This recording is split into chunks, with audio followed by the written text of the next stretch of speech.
오늘은 지난주에 이어서 빌라델비아 교회에 대해서 두 번째로 말씀을 좀 나누겠습니다. 빌라델비아 교회에 담아진 소개된 내용이 다루다 보니까 너무 많아요. 그래서 한 시간에 맞춰지기에는 분량이 너무 크기 때문에 오늘까지 미처 지난주 안내하지 못했던 내용을 같이 여러분들과 나누도록 하겠습니다.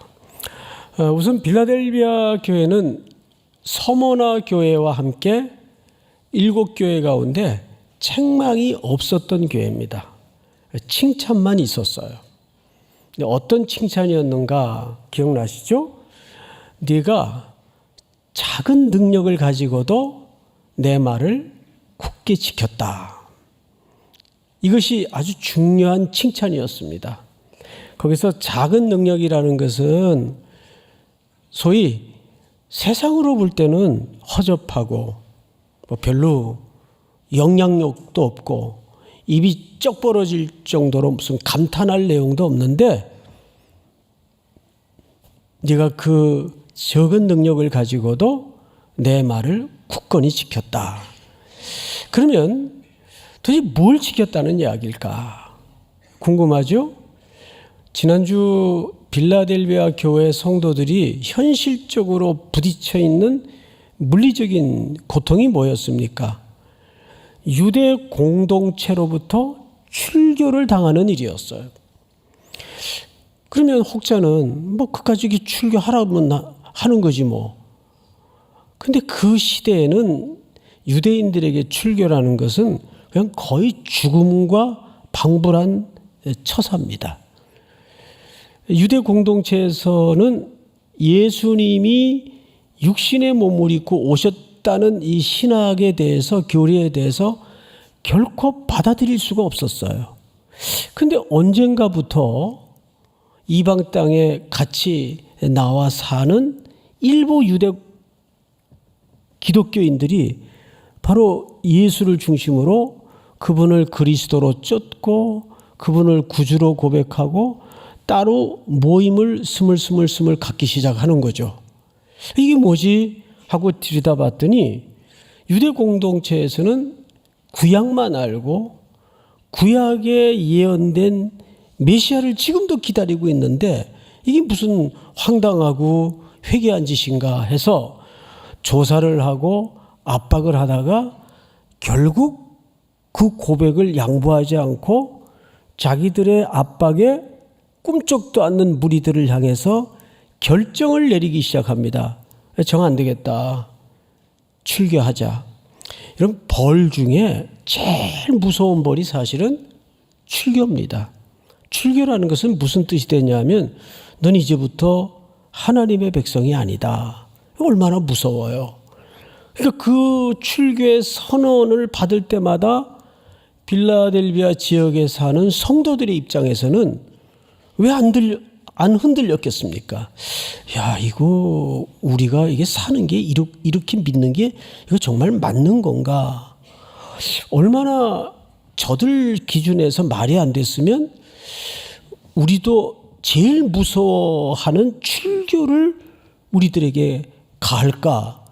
왜 안 흔들렸겠습니까? 이런 상황 속에서 끝까지 주님의 약속을 붙들고 주님만 바라보고 흔들리지 않았던 사람들이 바로 빌라델비아 교회 성도들이에요. 그래서 이들을 격려하고 칭찬하는 표현 속에 유독 뭐가 많냐면 구약적 용어와 구약적 인용이 많아요. 왜? 구약 성경을 탁 들으면 어떤 유대인이든지 이거 구약에 나와 있는 내용인데 알까요? 처음 듣는 내용일까요? 당연히 알죠. 그러면 그것을 기독교 공동체에서 들었을 때 어떤 생각이 들겠어요? 구약의 그 이사야의 선지자의 글이 이런 성취적 예언이었구나 해서 더 신앙적으로 공고해지는 거죠. 우리가 믿는 것이 붙들고 있었던 것이 결코 틀리지 않았구나. 자, 그래서 7절을 보시면 스케치하듯 앞부분은 좀 설명만 하고 지나가겠습니다. 7절을 보시면 빌라델비아 교회의 사자에게 편지하라. 거룩하고 진실하사. 이거 전부 구약의 하나님에 대한 수식적 표현이라는 거 지난주 말씀을 드렸죠. 다윗의 열쇠, 다 구약적 표현입니다. 열쇠를 가지신 이 곧 열면 닫을 사람이 없고 닫으면 열 사람이 없는 그가 이르시되, 문의 개념이 자주 등장을 합니다. 열쇠, 닫다, 열다. 왜 문의 개념이 등장을 할까요? 여기뿐 아니에요. 8절을 보시면 볼지어다 내가 네 앞에 열린 문을 두었으되 능히 닫을 사람이 없고 내가 네 행위를 아노니. 자, 잠깐 보십시다.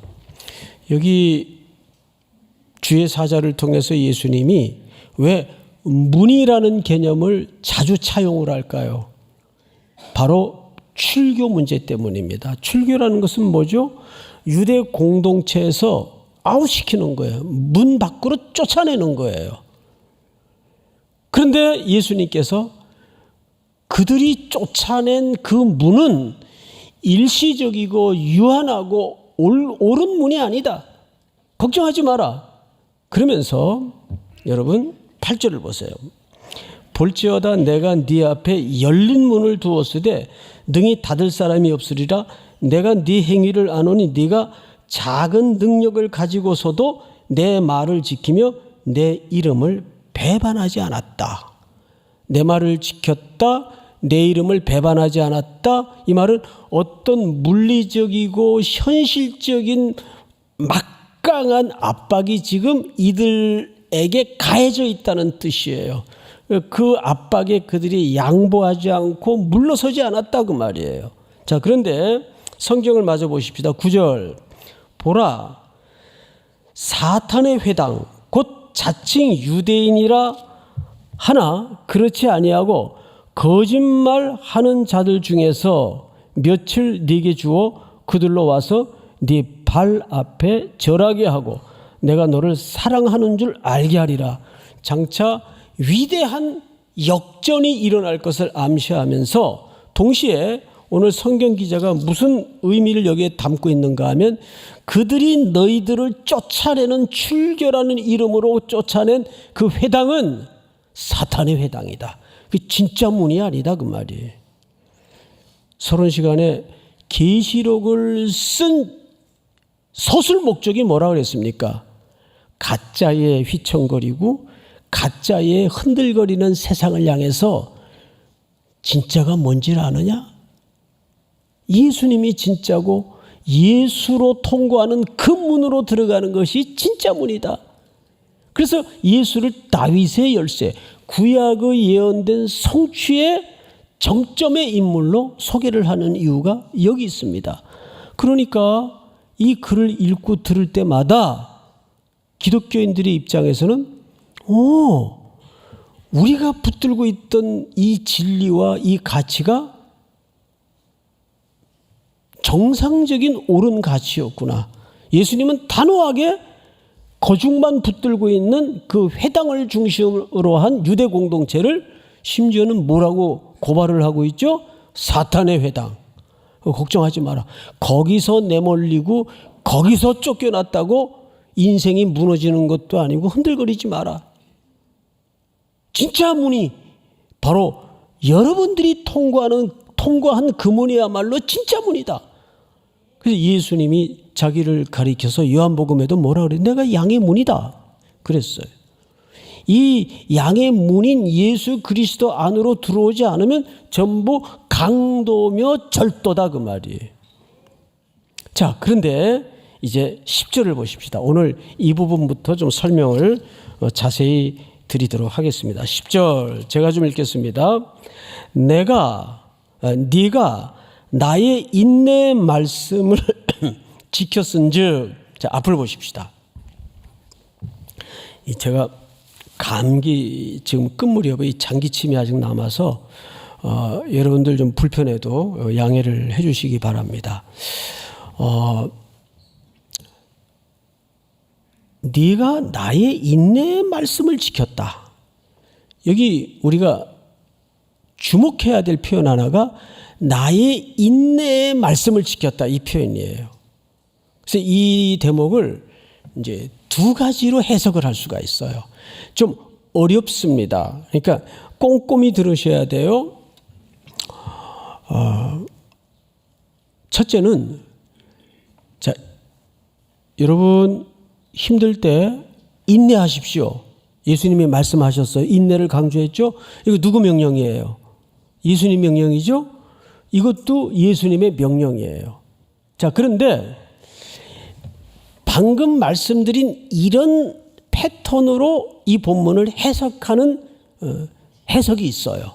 이것은 예수님이 우리에게 명령한 인내를 지켰다는 말이다. 또 하나는 이 대목이 어렵습니다. 예수님 자신의 인내예요. 근데 예수님이 인내하셨습니까? 안 하셨습니까? 인내하셨죠. 뭐 따지고 할 것 없이 예수님의 가장 확고하고 분명한 인내는 십자가에 이르시기까지 모든 걸 견뎌내시고 이기신 인내입니다. 인내를 그 이상 설명할 수 없잖아요. 이렇게 두 종류로 해석이 돼요. 근데 이것은 선택의 문제보다는 사실은 넓은 범주에서는 같은 얘기예요. 우리로 하여금 인내하십시오. 그렇게 명령하신 근거와 이유가 뭐냐 하면 예수님이 인내로 십자가에서 그 인내의 결말을 완성하시고 승리로 이루셨기 때문에 우리가 인내만 하면 예수님이 결실하신 그 인내의 목적지까지 이룰 수 있다는 포괄적인 얘기를 하는 거예요. 이거를 우리 칼빈주의를 믿고 있는 장로교에서는 교리적 표현이 하나 있어요. 많이 들어보셨을 겁니다. 성도의 견인이라는 말이 있어요. 들어보셨죠? 안 들어보셨어요? 들어보셨죠? 네. 근데 성도의 견인할 때는 이런 오해를 가지고 견인을 이해하는 경우가 있더라고요. 고장난 차가 길바닥에 서 있는데 신고를 해가지고 레카차가 와서 탁 앞에 범퍼 끝에 걸어가지고 끌고 간다. 그러니까 견인하면 끌어당긴다라는 개념으로 이해를 해요. 자, 그런데 우리가 이제 자막을 좀 보면서 이게 그 의미가 아니라는 것을 한번 좀 알 필요가 있습니다. 띄워주세요. 성도의 견인, 또 인내라고 말할 수 있는데 이 인내는 우리가 보통 알고 있는 견인은 첫 번째 한자입니다. 이거는 끌인이에요. 근데 이 단어가 아니에요. 견인이 이끌다는 의미를 분명 갖고 있지만 우리 칼빈주의나 성경에서 말하는 견인이라는 말은 이 한자를 쓰지 않아요. 보면 두 번째 줄을 기억해 보세요. 성도의 견인에서 말하는 견인은 다른 한자, 이것도 뭡니까? 이것도 견인이에요. 근데 한자가 달라요. 그럼 두 번째 견인은 무슨 뜻일까요? 이런 뜻입니다. 두 번째 견인이라는 것은 굳게 버티고 서 있다 그 말이에요. 이끌다라는 개념이 아니죠. 앞에 한자는 이끌다라는 말이 돼요. 그래서 우리가 성도의 견인할 때는 마치 뭐 예수님이 우리를 끌어주신다. 우리 신앙생활의 전 범주 안에서 물론 그런 요소가 있죠. 그러나 적어도 교리적으로 표현할 때 성도의 견인하면은 이끌다라는 말보다는 무슨 뜻이라고요? 그 성도가 다시 말해서 하나님께 택정함을 입고 구원받은 자로 그 자리에 세워져 있는 사람들이 인생이라는 세월에 얹어져서 비바람을 맞으며 시간을 지내다 보면 흔들려요, 안 흔들려요? 흔들리죠. 휘청하죠. 무너지고 싶을 때도 있죠. 그럴 때 그 자리에서 뽑혀지지 않고 잘 견딜 수 있도록 삼위 하나님께서 버티게 해준다는 뜻입니다. 결국 이 버티게 해주는 것도 내가 내 인내로 버티는 게 아니라 삼위 하나님이 버티게 해준다는 뜻이에요. 그래서 그 설명을 이렇게 합니다. 2페이지를 띄워주세요. 하나님께서 자기의 사랑하는 독생자 안에서 용납해 주시고, 용납하다는 말은 우리를 받아들이시고, 죄인이지만 예수의 피로 우리를 구속하셔서 죄값을 다 청산해 주시고 우리를 양자로 아들의 영으로 받아주셨다 그 말. 용납이라는 말은 은혜죠. 그의 성령으로서 효과적으로 부르시고 또한 거룩하게 하신 자들은, 여기 성령으로서 효과적으로 불렀다는 말은 이런 의미입니다. 자, 우리가 예수를 믿게 된 것은 내가 스터디하고 머리 굴려서 이분이 예수구나 이렇게 믿게 됐다는 말이 아니고, 고린도전서 12장의 말씀처럼 성령의 역할과 기능 중에 제일 중요한 기능과 역할이 뭐냐 하면 예수님에 대해서 변호해 주세요. 그래서 성령으로 말미암지 않고는 누구든지 그리스도를 주라 시인할 자가 없느니라. 보니까 우리를 살려내셔서 눈에 흑암을 거두어 주시고 무지한 지혜를 성령의 빛을 조명해서 열어주세요. 해서 우리로 하여금 죽었던 영혼들이 이제 영으로 생명의 씨가 들어와 살아나서 우리가 모르고 있었던 이분이 하나님의 아들이시면서 왜 이분이 굳이 이런 가난한 육신의 몸을 입고 내려오셔서 죄값을 십자가에 지불하셔야 됐는가? 그 성경의 의미를 누가 열어주신다고요? 효과적으로? 성령님이 열어주시는 거예요. 그러니까 결국 우리가 깨닫고 우리가 믿는 것도 누구의 역할입니까? 성령 하나님의 역할이란 말이에요. 세 번째 줄, 은혜의 상태에서 전적으로 또는 최종적으로 타락될 수 없으며, 이 부분이 아주 매우 중요합니다. 구원이라는 것은 우리가 중간에 아무리 이상한 짓을 하고 뺀질거리고 우리의 상태가 흐물흐물해져도 그 여부와 그 여지에 따라서 궁극적으로 타락도 없고 궁극적으로 탈락도 없다 그 말이에요. 왜? 만약에 A라는 성도의 여지에 따라서 하나님이 이렇게 보시다가 얘를 그냥 포기해야 되나 어떻게 해야 되나, 없단 말이에요. 그런 적은, 그런 법도 없고. 왜 그럴까요? 만약에 우리의 행위 여부에 따라서 구원이 탈락되고 구원이 타락될 수 있다면 예수님이 십자가에서 죽으신 죄값을 지불한 최종적 승리와 그 완성도 변할 수 있어요, 없어요? 변할 수 있다는 얘기가 돼요. 그런데 그 십자가의 승리는 최종적 승리고 완전하고 충분한 구원의 완성이란 말이에요. 그래서 예수님이 십자가에 달리셔서 마지막 마디가 뭐냐면 다 지불하였다.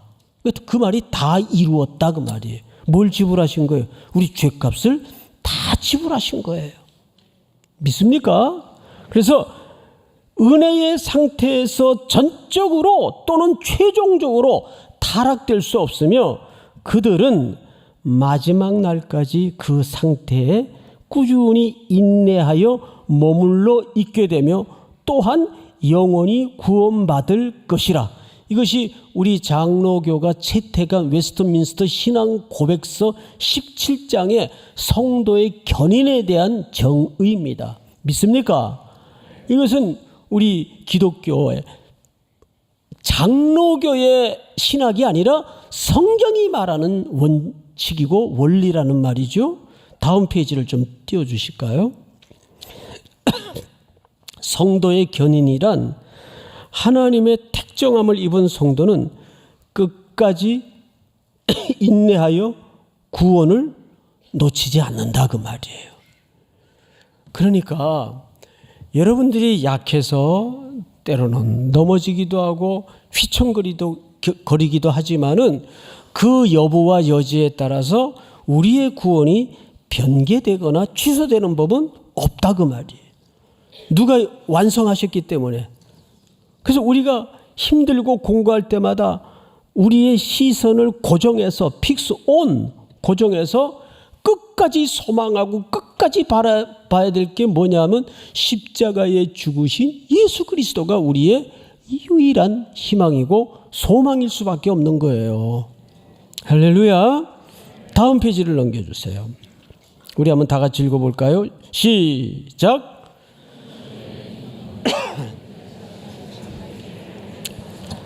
자, 다시. 예, 막 굉장히 어수선해요, 지금 소리가. 이 위에 큰 줄은 제가 읽을 테니까 아래 내용만 여러분들이 한번 읽어주시기 바랍니다. 이러한 성도의 인내와 최종 승리를 확신할 수 있는 근거가 무엇인가? 시작. 성도들의 이 견인은 그들 자신의 자유의지에 달려있는 것이 아니다. 하나님 아버지의 자유롭고 변치 않는 사랑에서 나오는 예정의 불변성과 예수 그리스도의 공로와 중보의 효력과 성령의 내주하심과 그들 안에 있는 하나님의 씨로 말미암은 것이요 은혜의 언약의 본질에 달려있는 것이다. 두 가지를 기억하셔야 돼요. 내용 중에 하나님 아버지의 자유롭고 변치 않는 사랑에서 나오는 애정의 불변성. 여러분, 하나님의 사랑은 변덕스러운 사랑이 아니에요. 수천 년 역사에 어떤 역사죠? 죄악과 배반의 역사를 뚫고 들어오셔서 제가 가장 코로나 시간 동안에 붙잡고 있었던 말씀이 에레미야 애가의 말씀인데 여호와의 자비와 긍휼이 무궁하심으로 우리가 진멸되지 아니함이니이다. 이것이 아침마다 새로우니 주의 뭐가 크시도소이다. 근데 그 성실이 누구의 성실이세요? 주의 성실이세요. 우리 보고 성실하라는 1차적인 명령이 아니에요. 주님이 이 지난한 시간과 역사 속에서 늘 엎어지고 흔들거리고 배반하고 엉뚱한 짓 하는 인생의 역사를 뚫고 오셔서 그 배반의 언덕을 넘어 일관성 있게 우리를 구원하시기 위해서 기어코 아들을 이 땅에 보내시더라고요. 그래서 갈보리 언덕에 아들을 매다시고 내가 받아야 될 죄의 죽음을 아들이 다 뒤집어 쓰신 거예요. 이게 무슨 설명을 더 이상 필요하겠습니까? 그것이 하나님이 저와 여러분들을 향한 이해할 수 없는 끈질긴 불변의 사랑이에요.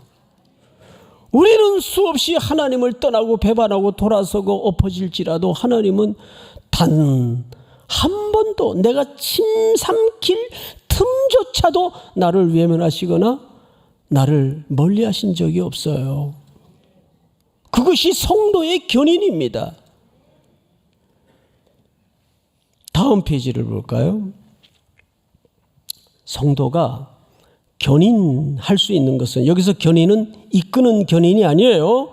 그 삶의 자리에서 꿋꿋하게 버티는 능력을 얘기합니다. 순종을 얘기합니다.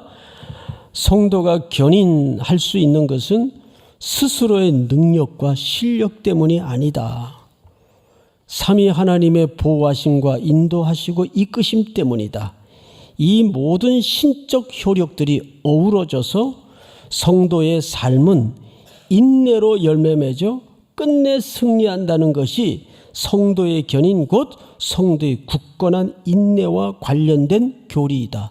지금 무슨 얘기냐면, 그러면 우리 인간에게서 감당해야 될 삶의 몫은 뭘까요? 세워놓은 그 자리, 세워진 그 위치에서 인내하는 거예요.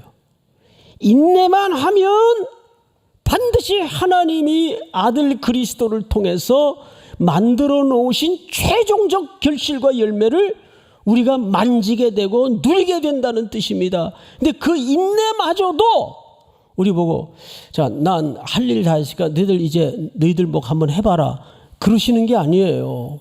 끊임없이 성령님을 보내시고 예수님이 중보하시고 하나님이 개입하셔서 우리를 인내케 하시고 최종적 꼬린 지점, 목적지까지 만들어 놓으신다는 걸 얘기하는 겁니다. 이것이 성도의 견인이 갖는 완전한 설명이에요. 믿습니까? 자, 마지막 페이지를 볼까요? 내 인내의 말씀을 지켰다는 예수님의 빌라델비아 교회를 향한 평가는, 예수님이 그랬죠. 내 인내의 말씀을 너희가 지켰다. 평가는 그들이 환난 중에도 배반하지 않고 인내했음을 의미하는 것입니다. 그러니까 이 인내는 누구 몫이었어요? 빌라델비아 교회 성도들의 몫이었어요. 세차게 출교의 위협 속에, 경제적인 파탄 속에, 물리적인 공격 속에 비난과 모함과 모욕을 뒤집어 쓰고 있지만, 거기에서 빌라델비아 교회 성도들이 세상 평가와 기준에서 볼 때는 그냥 적은 능력을 가진 자예요. 무기력한 자예요. 그런데 오로지 그들에게 한 가지 칭찬받을 내용이 있다면, 마지막 소망의 목적지이신 예수 그리스도, 십자가에 죽으신 예수 그리스도만 바라보고 그냥 그 자리에서 버티는 거예요. 여러분, 이 싸움이 쉬웠겠어요? 쉬웠겠어요? 그래서 이 부분을 11절에서 이렇게 소개합니다. 내가 속히 오리니. 아멘. 저는 이 단순한 한 문장만 받아들어도 막 가슴에 이 표현보다 위로가 될 수 있는 말이 없어요. 주님이 다시 안 오면 어떡할 뻔했어요. 에?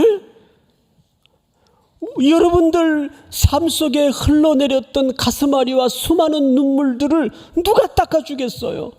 그 억울했던 시간들, 그 참 기가 막혔던 세월들을 누가 알아주겠어요? 여러분, 사람이라는 것은 누가 하나 내 편이 있으면 사는 거예요. 예? 맞죠, 여러분? 그 어느 영화를 보니까 그 누구죠? 윤여정 씨가 이렇게 뚝에서 앉아가지고, 쪼그려 앉아가지고 엄마 아빠 잃어버린 손녀딸을 강둑에 앉혀놓고 담배를 한 대 얼마나 멋져 보이든지, 철학적으로 멋져 보였다 그 말이에요. 담배 피지 마세요. 예. 그 왜 숨쉬라고 만들어 놓은 콧구멍을 굴뚝으로 만들어요? 예? 건강에도 안 좋은 걸 갖다가 그런 얘기를 해요. 세상살이 아무리 힘들어도 내 편 하나만 있으면 사라지는 게 인생이요, 그래요. 예? 세상살이 아무리 힘들어도 내 편 하나만 있으면 사라지는 게 인생이요, 그래요. 근데 정말 그렇더라고요. 그러면 세상살이 아무리 힘들어도 여러분 알아주는 분이 누구예요? 예수님. 내가 속히 올 것이다.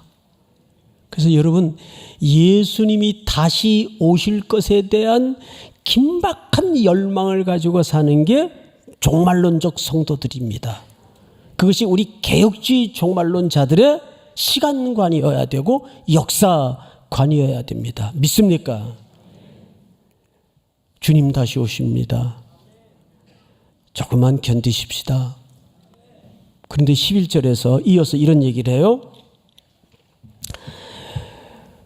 내가 속히 오리니 네가 가진 것을 굳게 잡아 아무도 네 면류관을 빼앗지 못하게 하라.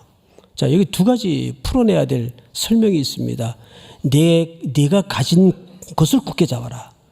그러면 빌라델비아 교회 성도들이 가진 것은 뭐고 뭐길래 굳게 잡으라는 말일까? 성경에는 명징하게 설명이 없어요. 그런데 이 계시록 전반에 걸쳐 맥락 속에서 보면 금방 이것이 뭘 얘기하는지를 우리는 알 수가 있습니다. 그것은 일상에 버티고 있는 상태를 얘기합니다. 예? 여러분, 우리 생활이 그렇잖아요.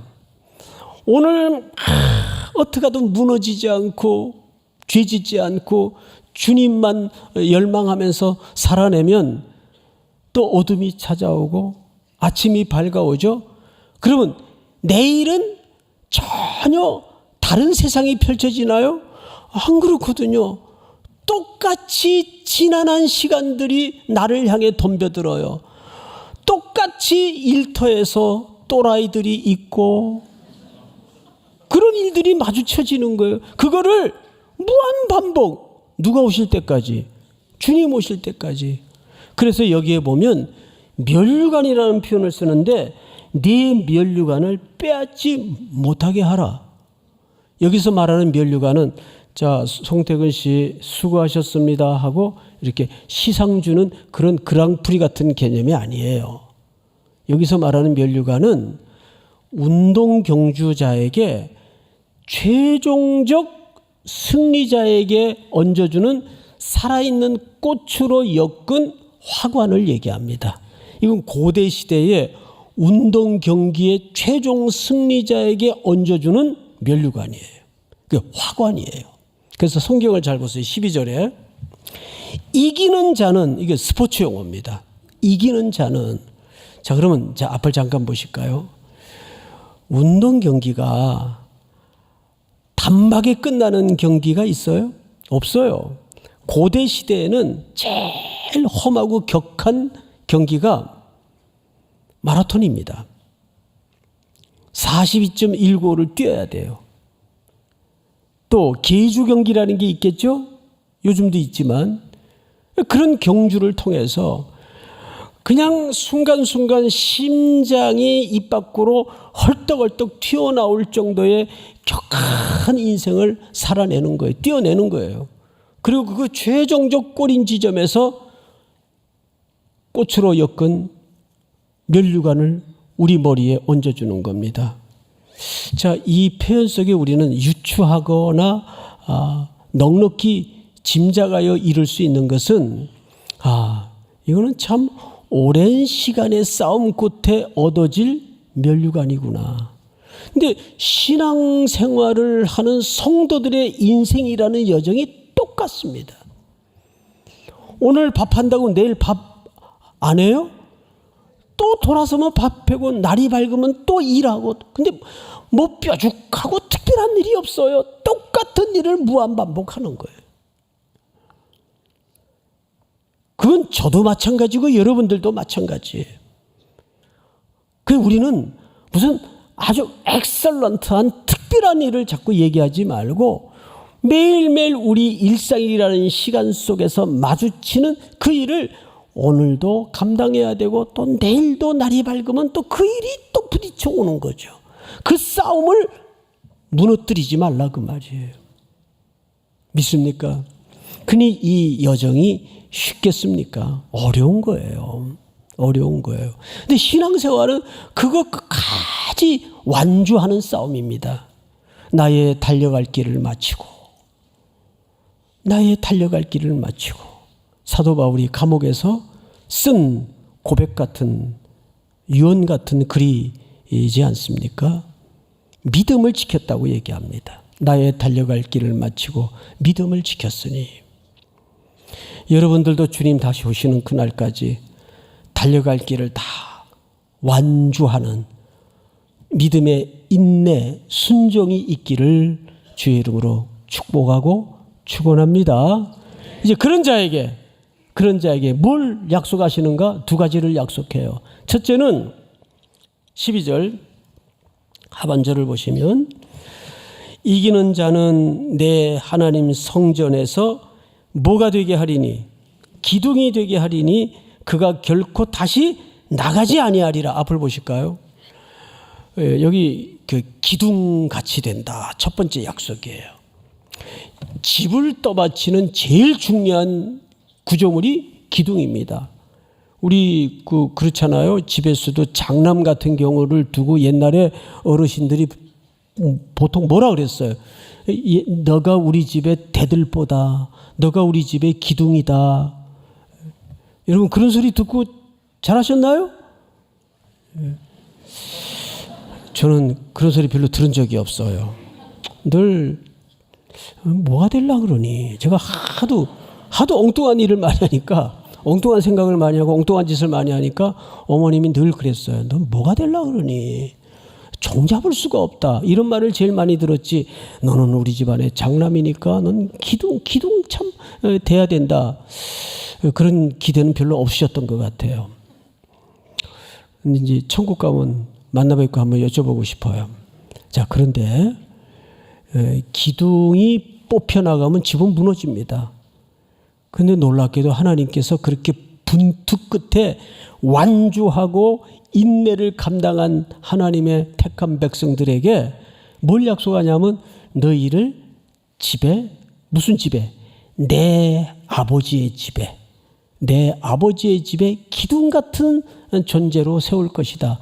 다시는 나가는 일이 없을 것이다. 뭘 염두에 둔 발언이죠?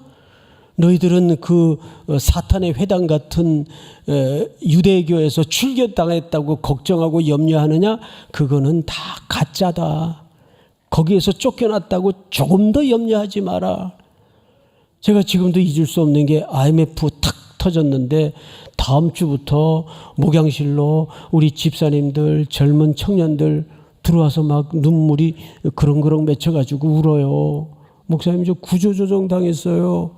난 그런 경제 용어를 들어본 적이 없어요. 그때까지만. 이게 뭔 소린가 했어요. 그래서 그냥 이게 무슨 이렇게 한대로 보직 변경이 됐나 보다. 그 정도인 줄 알았는데 그게 해고당한 거더라고요. 얼마나 우리 아들, 딸들이, 남편들이 대책 없이 거리로 내몰렸습니까? 쫓겨나는 거죠. 세상에 먹고 사는 직장에서 쫓겨날 때도 사실 한 가정이 위기를 겪고 세상이 끝나는 것 같고 무너지는 것 같은 느낌이 들 텐데, 그런데 내 아버지 집에 지금도 현실이겠지만 더 리얼리티의 영원한 삶의 시간이 남아있는데 그 집에서는 그렇게 분투하여 마지막까지 견뎌낸 하나님의 택한 백성들에게는 쫓겨나는 일이 없을 것이다. 출교로 걱정하는 일이 없을 것이다. 요한계시록 시작할 때 서론 시간에 뭐라 그랬어요? 이 책을 쓴 서술 목적이 뭐라 그랬어요? 그런 가짜의 것에 일시적이고 유한하고 제한적인 잠시 있다가 사라질 안개와 같은 것들에 너무 목매어서 전전긍긍하고 내가 이 행렬에서 이탈되면 어떡하나, 떨어지면 어떡하나 걱정하지 마라. 진짜가 있다. 진짜가 영원한 하나님의 나라, 예수의 나라가 있다. 거기에 우리를 뭘로 넣으신다는 겁니까? 기둥 같은 일꾼으로. 두 번째 약속이 뭐냐 하면 12절을 보세요. 내가 하나님의 이름과 하나님의 성 곧 하늘에서 내 하나님께로부터 내려오는 새 예루살렘의 이름과 나의 새 이름을 그의 위에 기록하리라. 자, 여러분, 누군가의 이름을 여기다 새긴다는 것은 이게 무슨 뜻이에요? 내가 너를 지명하여 불렀나니 너는 내 것이라. 이건 소유를 확인하는 뜻이에요. 그래서 한창 남녀 커플이 막 정말 모든 걸 주어도 아깝지 않을 정도로 사랑할 때는 막 서로 여기다가 막 이름 새기고 난리가 나요. 그런데 결혼할 때는 딴 사람하고 결혼하면 그 나중에 또 그거 지우느라고 요즘 그게 아주 또 문전성시를 이룬다 그래요. 그러니까 그런 거 몸에다 새기지 마세요. 오직 우리의 신비에 누구의 이름만이 영원할까요? 예수, 나의 신랑 되신 예수 그리스도. 믿습니까? 그분의 이름이 내게 새겨지고 그분은 아가서 말씀처럼 우리를 도장처럼 마음에 새기셨다 그래요. 믿습니까? 오늘 그 예수님만이 우리의 시선을 고정시킬 영원한 소망이고 영원한 희망임을 기억하여 이 흔들거리고 핥힘으로 달려드는 우는 사자와 같은 세상에서 여러분들이 그 자리에 세워져서 끝까지 주님의 약속을 붙들고 말씀을 붙들고 적은 능력이지만 지켜낼 수 있고 분투의 승리를 성취할 수 있는 이미 십자가의 그 승리를 완성하신 예수의 승리를 바라보고 흔들리는 세상에 흔들림 없는 걸음으로 나아가기를 주님의 이름으로 축원하고 축복합니다. 다 일어나십시다. 나의 모습 나의 소유.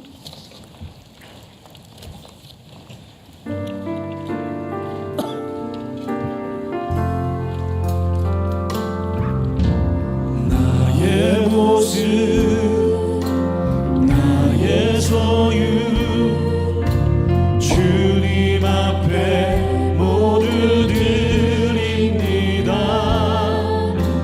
모든 아픔 모든 기쁨 내 모든 눈물 받아주소서.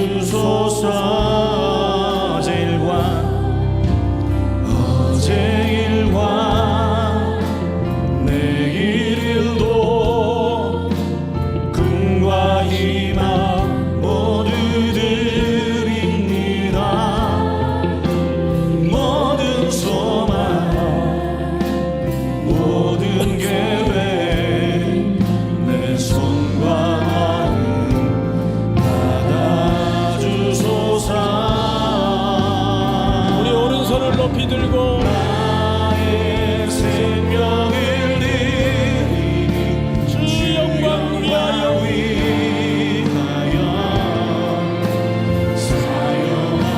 사용하옵소서. 내가 사는 날도 나의 주를 찬양하며 기쁨의 재물을 우련만 다시 한번 나를 받아주소서. 나의 생명을 드리니 주 영광 위하여 사용하옵소서. 내가 사는 날도 나의 주를 찬양하며 기쁨의 재물을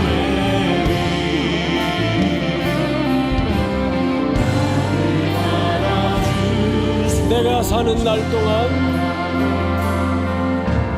내가 사는 날 동안에 주를 찬양 목소리로만 기쁨의 재물 대리 나를 받아주소서.